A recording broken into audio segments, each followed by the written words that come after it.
Hey, what's up, Unbroken Nation? Hope that you're having an amazing day wherever you are in the world. Super excited to be back with you today with my phenomenal guest, Kiri-Maree Moore, who is a global innovator, change maker, leader, a person who I'm like, damn, let's go.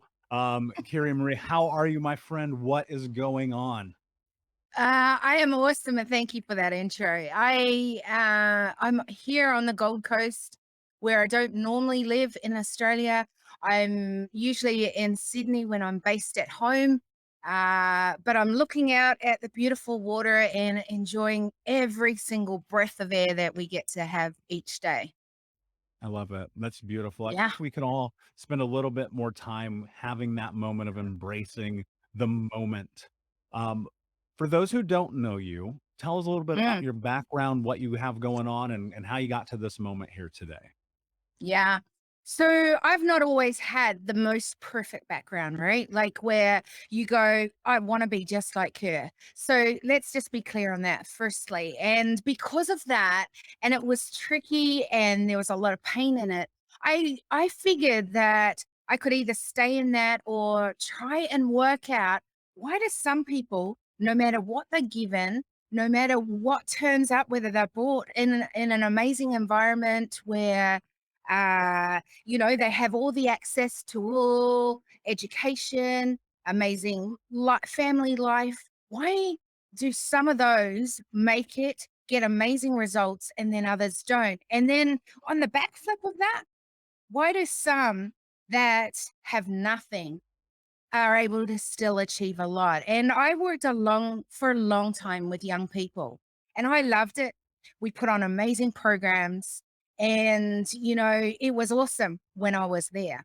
But what I realized was I was band-aiding the problems. We were never getting to the root of it and actually disrupting that pattern to get something different at the table. And so that kind of began my work. And then, of course, as a journey in who I was, where I wanted to go in life, I had to figure out, okay, so I wasn't all given it on a platter.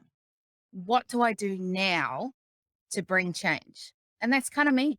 And I get to work now with amazing leaders across the globe and, really helping them to look at, okay, so we see the problem.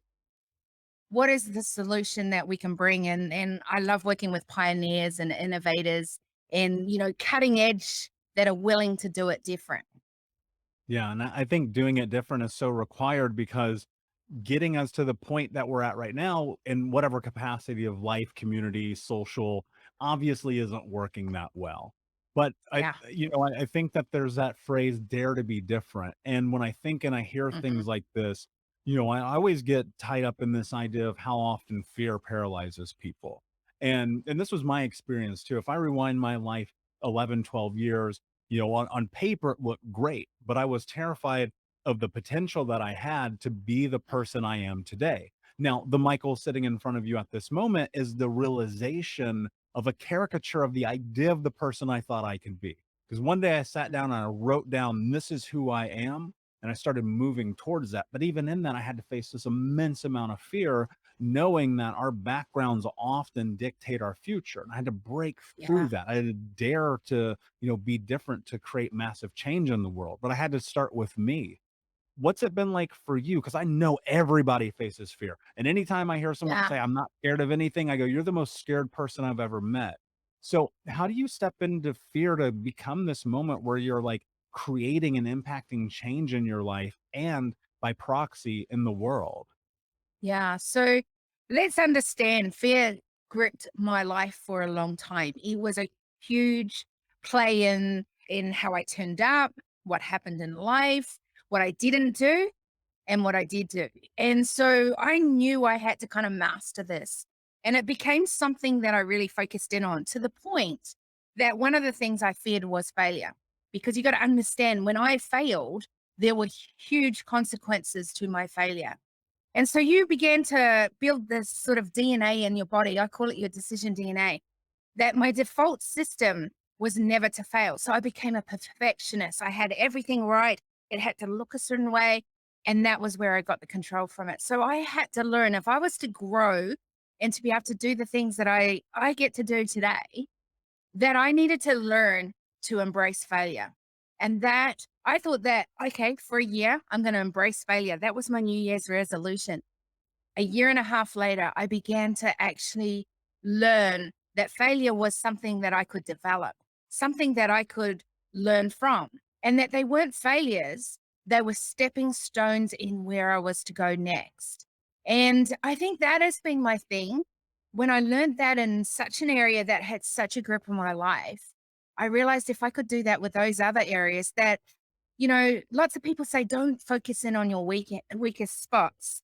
But having been in the fitness industry, I was a PT. I studied a lot around nutrition and health, and I realized that every single one of us has a individual plan that we need to be working on, and if we don't work on those muscles, it affects the rest of our ecosystem. Who we turn up to today is no different to that. And I think that was my biggest fear was if I fail me, then I fail to turn up to give to the world what I'm meant to be here for.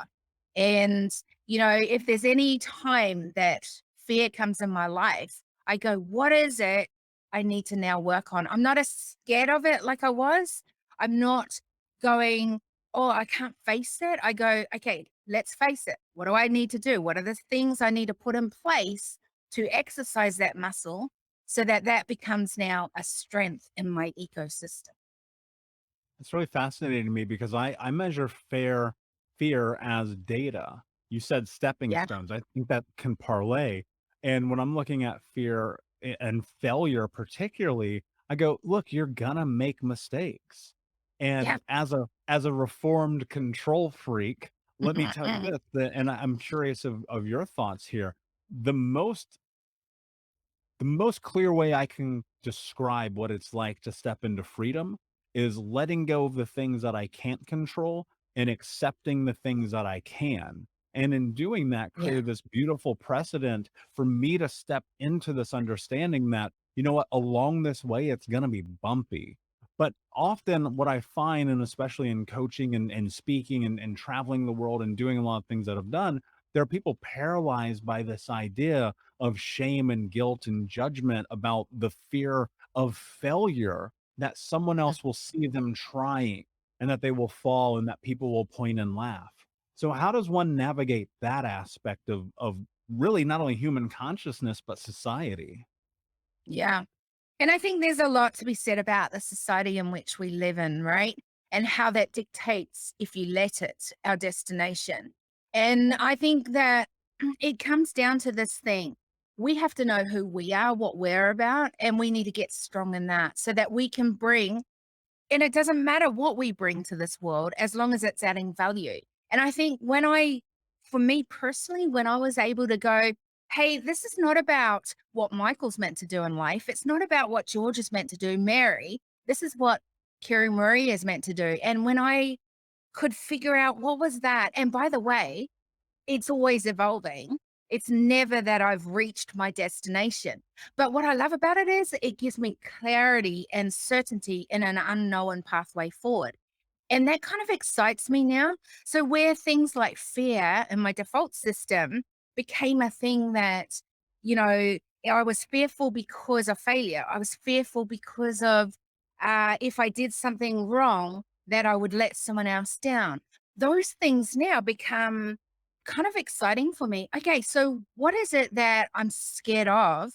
What if I was able to do that? What would that now mean for me and for others that I get to serve? And I think that's been the amazing and the learning ground for me on it is instead of ignoring it, letting it sort of fester and get worse in your life, it's like, okay, hit me with it. And then the other side of it is, and I think that this is so important, is to be prepared, right? We don't go into battle going, okay, I'm just turning up today at the front line of war and hoping that I have the skills, the tools to be able to do it well. And I think life is no different to that. How we turn up is no different to that. Sometimes we need to work on those skills, those tools a little more to be able to build the mental toughness to do the next level. And so that's why I think it's really important. We are constantly evolving. What do you think about this idea? And I've heard this in passing, and maybe it's just the structure of society right now in which mental toughness is not getting as much support as it should. Where people go, well, maybe don't push yourself, don't try so hard, don't do things to make your life better. Just be okay. And to me, and this is my opinion, every time I hear someone And say, you know what? I immediately, sorry to interrupt, but I got to say, I immediately think here we go into our excuses because often it is okay for us to stop for a moment, but we stay there. And that's where it becomes an excuse, or we go, yeah, you know what? I can't do it because of this. And so we let our limitations stop us, or we go, this has happened to me, or this person is doing this. And then we let our butts take over. how do you differentiate? So here's an interesting concept I've been playing with in my own life recently. When I really created massive change in my life, I said, well, Michael, what do you want to do to have the life that you want to have? And I said, no excuses, just results. And that became this precursor for so much of my life. And now I've been thinking about this idea about, am I taking care of myself or am I taking it easy on myself? How do Yeah. you differentiate? Have you ever had this thought? And if so, how do Which you differentiate? so much so, so much so. And I'm really glad you're bringing this up because I think it's a really important thing. And it goes back to what you said around the mental toughness. Here's the thing. If we think of ourselves not just as this is me turning up in my personal life, this is me turning up in my professional life. We have to think just as we do in business, just as we do in everything else, we have to think of things as an ecosystem. You are an ecosystem. If you work at your top speed the whole time, is that sustainable? Absolutely not. There are moments, and I think even more so in these days that we're living in what society is feeding us, that we are needing to learn how to create moments, to have moments where whatever that is that refuels you. For me, it's looking at water. For me, it's walking in the sun when the sun rises and when the sun sets. For me, it's getting exercise. It might be punching out and getting that out of me. It may be reading an amazing, inspiring book. It may be just having a conversation with another amazing person like yourself. Those are the moments that have to refuel. It's different for everyone. Just like if I go back to the exercise, not everyone can go at the full capacity as someone else for the same time that someone else can do it. So we can't expect us as humans to function like everyone else. So maybe you need more sleep. Maybe you need to stop in your day and breathe a little more and take time to do that. Maybe it's things like you need to get out there and take more time in your day to go and exercise because when you exercise, get away from everything else and you just spend time with yourself or having a conversation with someone else or listening to an amazing podcast, whatever it is, right? Those things become more important. So mental toughness is not always about you've got to do this and you've got to get to the next thing.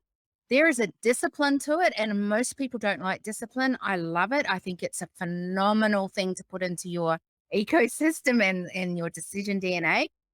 But here's the thing, you've got to get good at your yeses, but you've got to get good at your nos as well.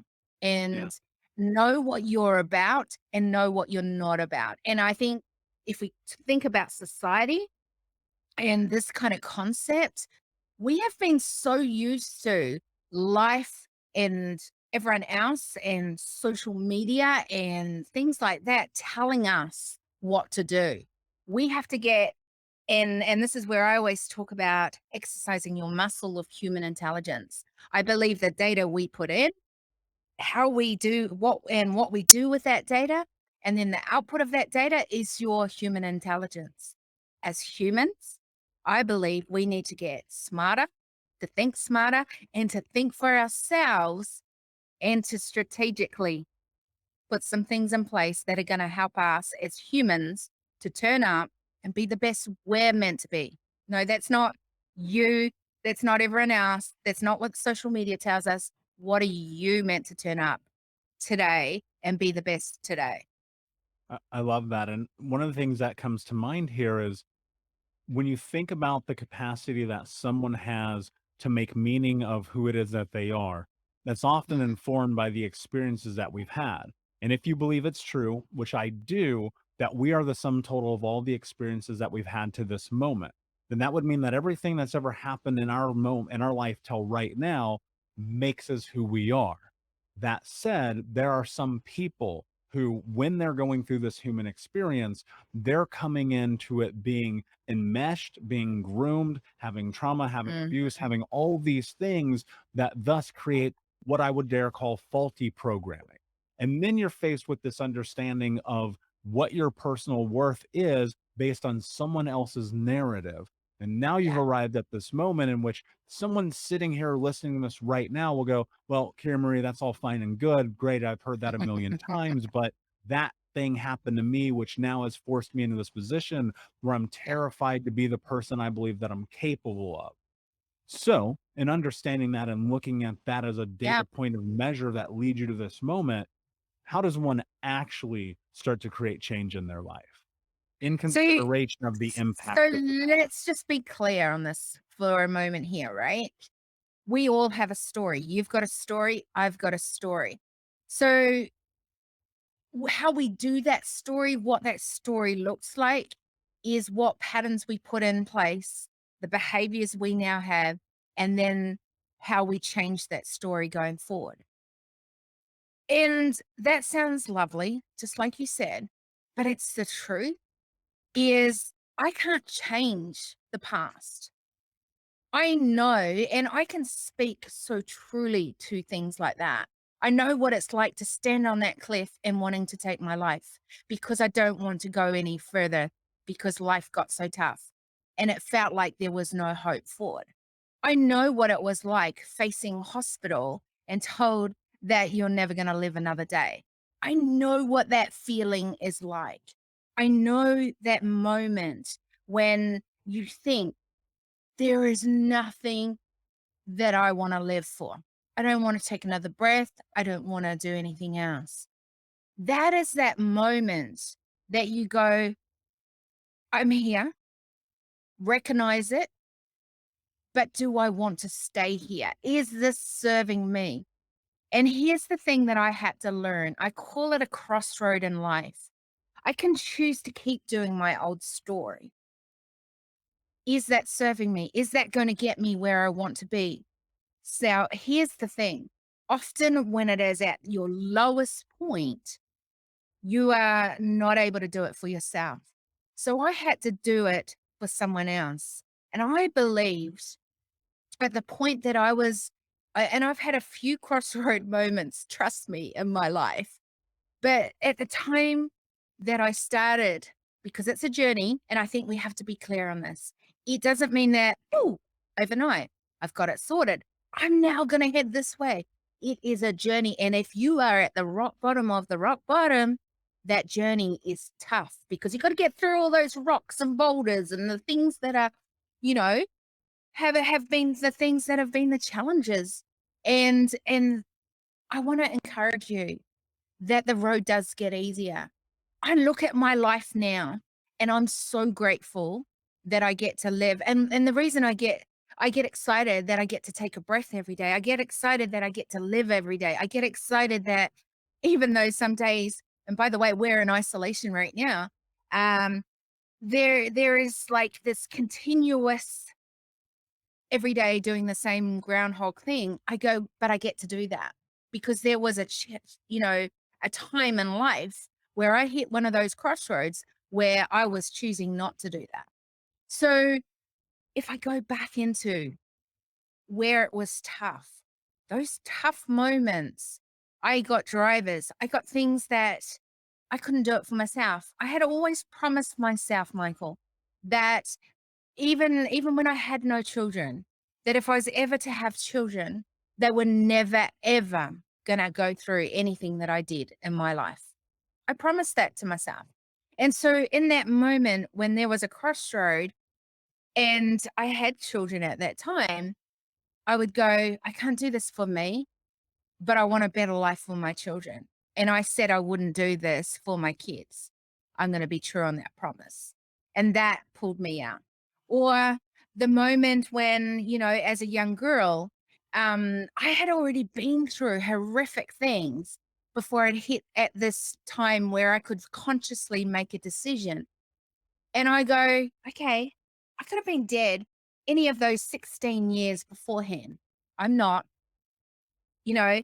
And for me, I was like, okay, God must have a bigger purpose for me than I can see for myself. I'm not going to waste those 16 years of going through that. I'm going to make a decision today to keep going towards. And then it was, once I make that decision, I've got to surround people that can take me on that journey. And that was the pieces that over time, that's changed depending what that crossroad has been. But I have learnt those skills to do every time I hit that crossroad. Is where if I keep doing this journey from today onwards, because here's the thing, I can't change yesterday, but I have the power to change today and forward. And that's why I love thinking about a lot of things in the future and the hope and the vision around that. But I also love right where I am right now. How am I turning up today? Is it better than yesterday? Awesome. Then I'm heading in the right direction. Hey, Unbroken Nation, we'll be right back to the show, but I wanted to let you know that you can grab a copy of my first book, Think Unbroken: Understanding and Overcoming Childhood Trauma, for free. If you go to book.thinkunbroken.com, you can download the PDF ebook version of the book and get everything that I know about the baseline of healing trauma for free, downloaded to your email right now. Just go to book.thinkunbroken.com to download your copy of Think Unbroken: Understanding and Overcoming Childhood Trauma for a PDF for your phone. Again, that is book.thinkunbroken.com. Does that make sense? 100%. I have a lot of appreciation for that because, as someone who has faced suicide multiple times and put myself in these unbelievably precarious situations in the course of my Yeah. life, I now look at it as, when I was at my lowest, it's because I wasn't serving others. I wasn't bringing Yeah. anything to the table. And yet I was expecting other people to come in and somehow make Yeah. my life better.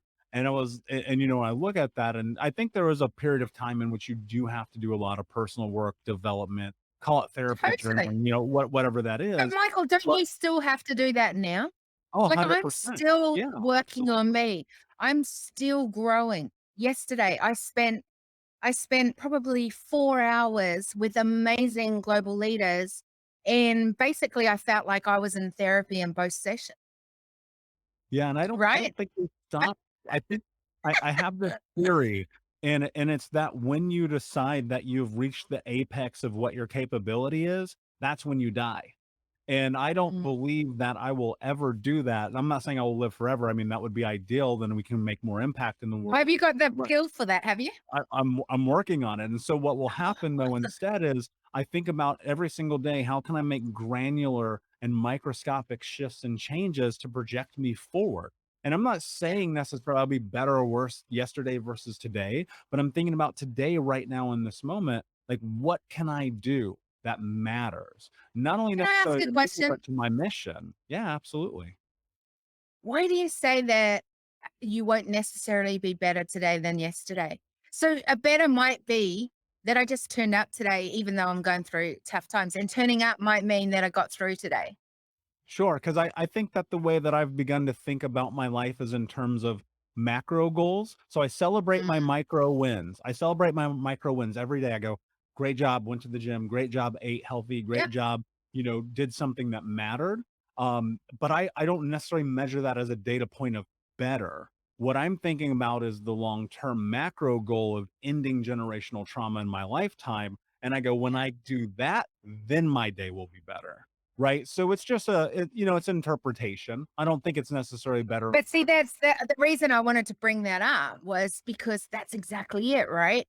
So what that means to you, what that can mean to me can be really different, yet you've got to be able to define that. You've got to know what that looks like. So for me, I so get the micro macro, but I also again think that it's an ecosystem of if I know the macro, I can work towards, but it's the micro that gets me the macro.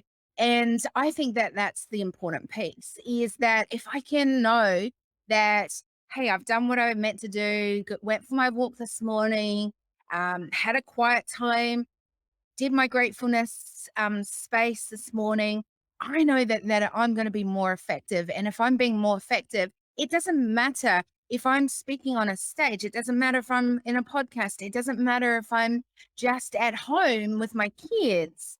I'm leading in the way that I'm meant to be leading. So that means I'm going to be better today than I was yesterday, because every decision we make has an impact. So every conversation, every time we turn up, anywhere we are, am I better than yesterday? Yeah, because I've put in that work. I've done what I need to do. Does that mean I'm having life-shattering conversations every single day? Well, no. I would say no.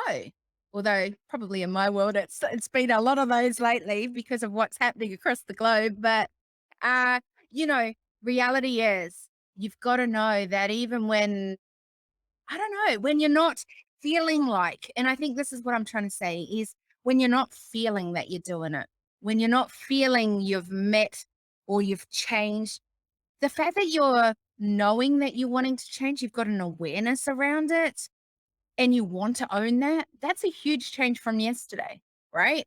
And I think that's really important for those that are facing things that are difficult. It's that getting back up when it gets tough. You know, the person that won't make it, that doesn't change, that doesn't see some of the grass that is greener on the other side, is the person that's not willing to get back up. And I have to encourage those that are listening that are facing those really tough, traumatic stages in life. The importance is, are you willing to get back up, even though it's tough? Yeah, And to make absolutely. today a new day, and whatever I decide today to be the day that I'm moving it forward, whatever that looks like. And it might mean just getting out of that bed and getting up and existing in your day.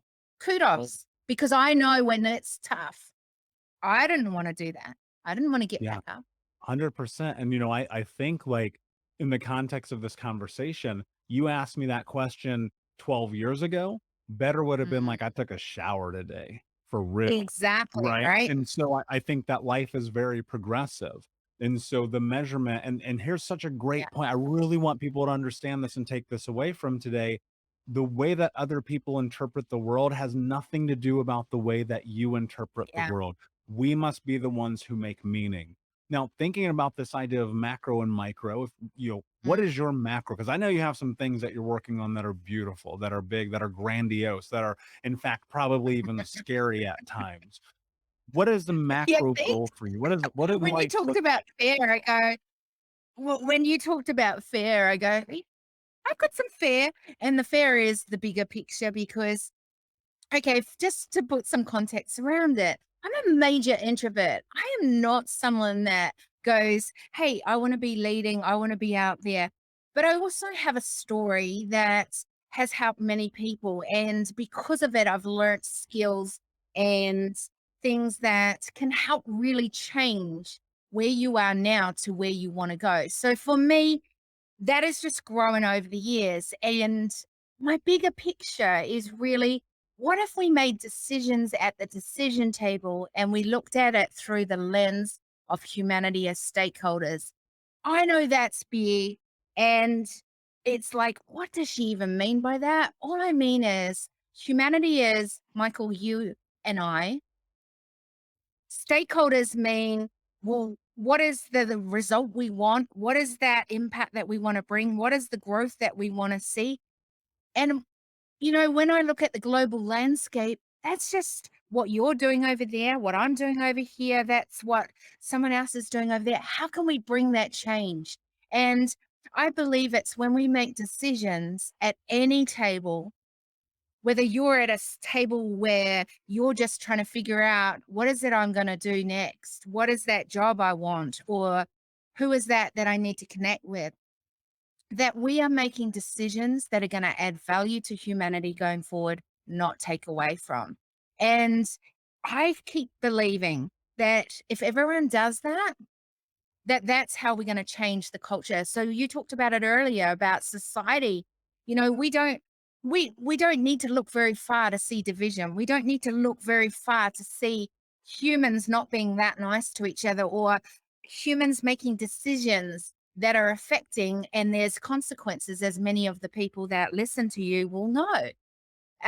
So what if we could change society and that everyone made decisions adding value to humanity, not taking away from? And that means that the way that I see that happening is that each day we're just choosing to do the one thing that is going to help us to shift that dial forward. And that's what that's about. It's about going, what are you going to commit to in your world?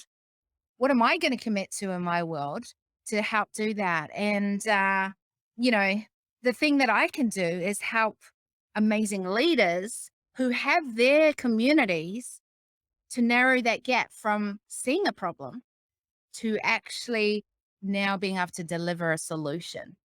And that would change culture. So for me, that's my thing I can do, right?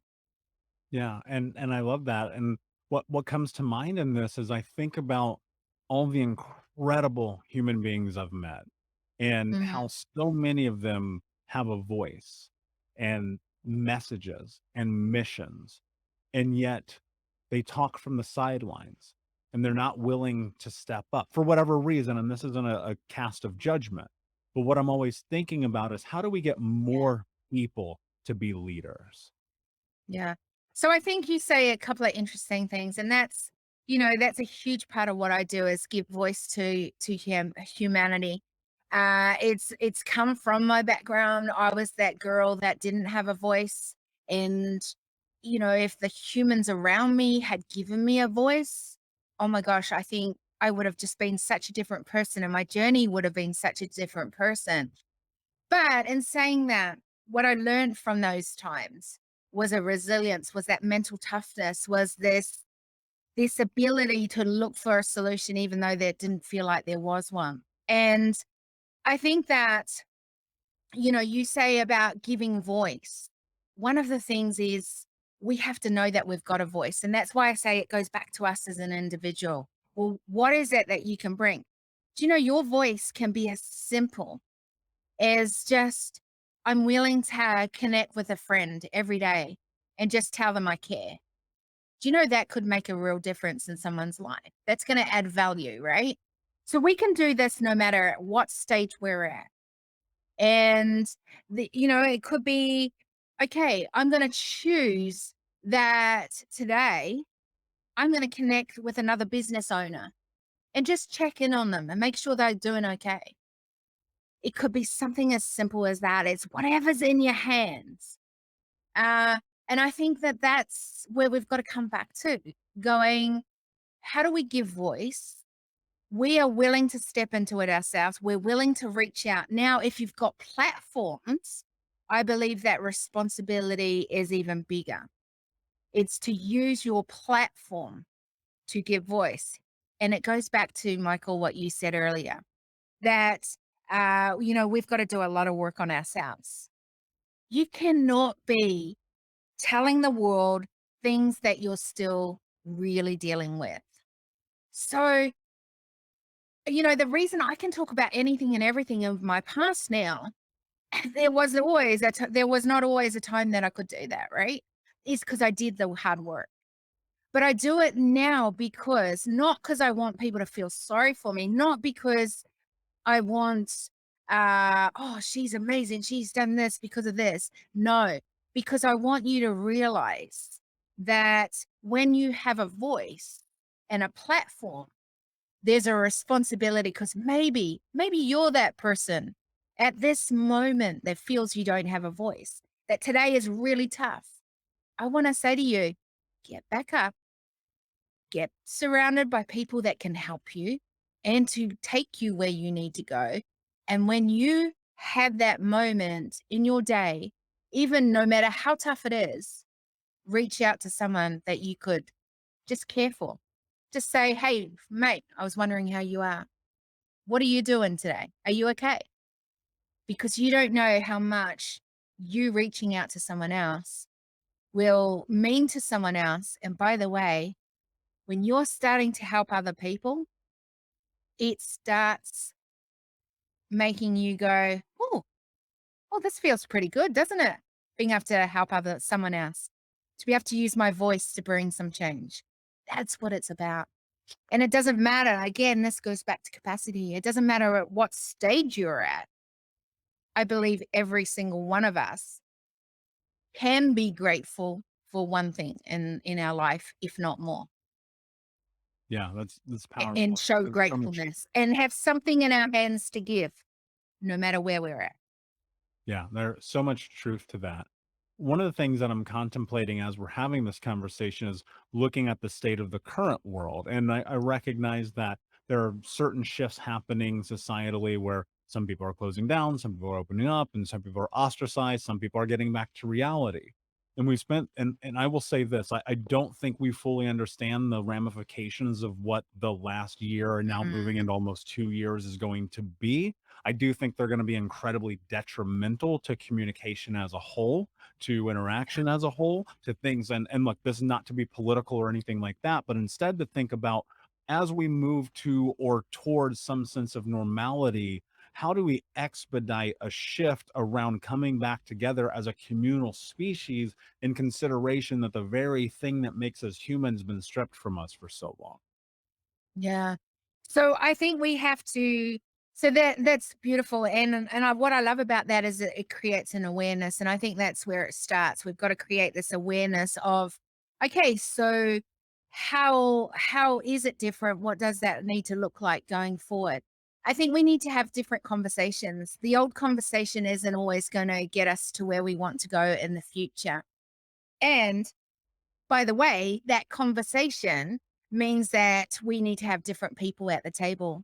So if we've got people who are going through and having to deal with things that maybe haven't been at the level from years ago, then we need those people at the table.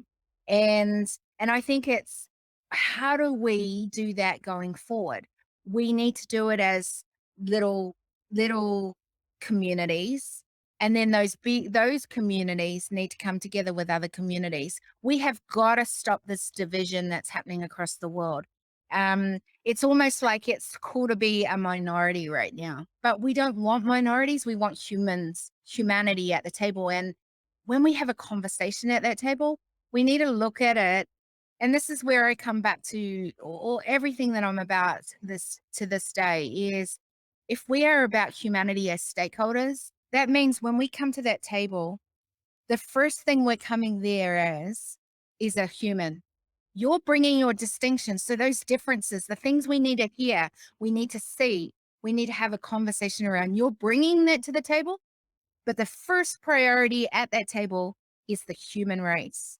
So even if we disagree at that table, even if some of the things that we do, we go, oh my gosh, that's so terrible, or that's so amazing, whatever that is, right?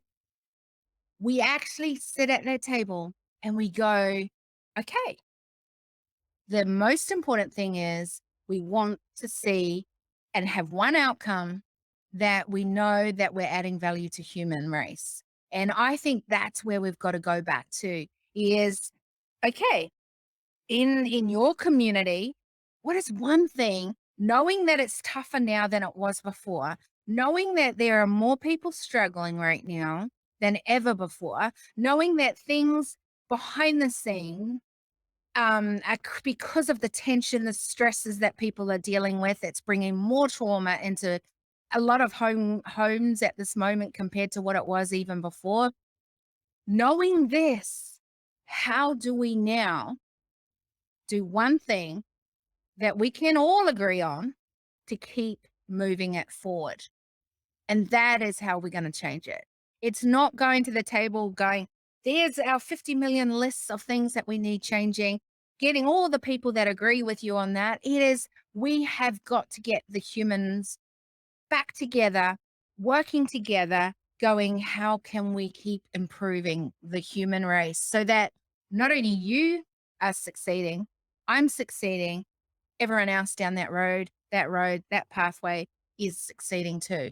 And I know that sounds grandiose, but I think more than ever that we need to do this. We need to change culture. We cannot continue the same way that we were before. It has to be different. And that means a different conversation and different lenses in which we use at the table with our questions. And then it means that we have to agree to disagree, be uncomfortable with disagreeing, but we need to listen and we need to see everyone that comes to the table. And we need to start doing it one step at a time or one shift at a time towards where we really want the world to be at. Otherwise, it's all going to be too big. Yeah, I love it. I love it. And I think with clarity comes intention. My friend, this has been an amazing conversation. And before I ask you my last question, can you tell everyone where they can find you? Yeah. So, like everyone else, I'm on social media. Find me anywhere on social media. I am around Kiri-Maree Moore. But for those that want to just do their one thing, I would love, and I'll make sure you have this link somewhere. But if you go to the 1%movement.com, and basically, what I want to do is make a wall of humanity, of awesome humans across the world just doing their one thing. Because I believe that when we see others doing their one thing, that encourages us to keep doing our one thing. I believe that when you can see that others are excited about seeing change, it means that your one thing adds to what someone else is doing, what someone else is doing, what someone else is doing. And that is how we change culture across the globe. So there you go. I love it. I love it, guys. Please, and we'll put the link in the notes here for you. My last question for you, my friend, Yeah. is what does it mean to you to be unbroken? Oh, that's such a, to be unbroken. So can you tell me, just to be clear, what unbroken means to you? No, because this is a question for you. So here's the funny thing. I really struggle with unbroken. And I'll tell you why. Because for so many, and this is because I'm such a, my whole work is based on patterns, right? So I've gone, what is the pattern that doesn't serve me? What do I need to disrupt to then create? And so one of the things that you've got in there is broken. And even though I'm unbroken, I find it really a struggle to even consider the broken bit in it because that was my whole life. That was what I was for so many years of my life. There was so much hurt. My decisions were all made around brokenness. My relationships that I got into, where I saw myself in life, I followed people because I thought if I follow what they want for me, then I will be and turn up in the world the way that I'm meant to. When I became, I guess, unbroken was when I disrupted that pattern. And what I saw was this woman who could lead and help others to then lead their communities. I saw a person who could use whatever's in her hand to be a voice for another human. I saw, someone who could use the smarts, the data that she has within her to go, how can I build out more effective and more solutions and innovations that are going to help people have the education or the resources or the tools to get them there. And I think that's what I saw was possibility, opportunity, and freedom, not just for me to live the best I can each day, but give that to others. Does that give you an answer? That is so beautiful. I love that. Thank you so much, my friend. Thank you for being here. I greatly appreciate you. Unbroken Nation, thank you so much for listening. Please like, subscribe, comment, review, tell a friend. And until next time, my friends, be unbroken. I'll see ya. Thank you. Thank you so much for listening to Think Unbroken. Please share this episode with someone who could use it and help us move forward in our mission of ending generational trauma in our lifetime. And if you would, please take 5 seconds to pop on iTunes or Spotify, hit that 5-star, leave a review, and you can also reach out to us on social at Michael Unbroken or at Think Unbroken. And of course, you can check out our YouTube channel at Think Unbroken. Thank you for being a part of Unbroken Nation, my friends, and until next time, be unbroken.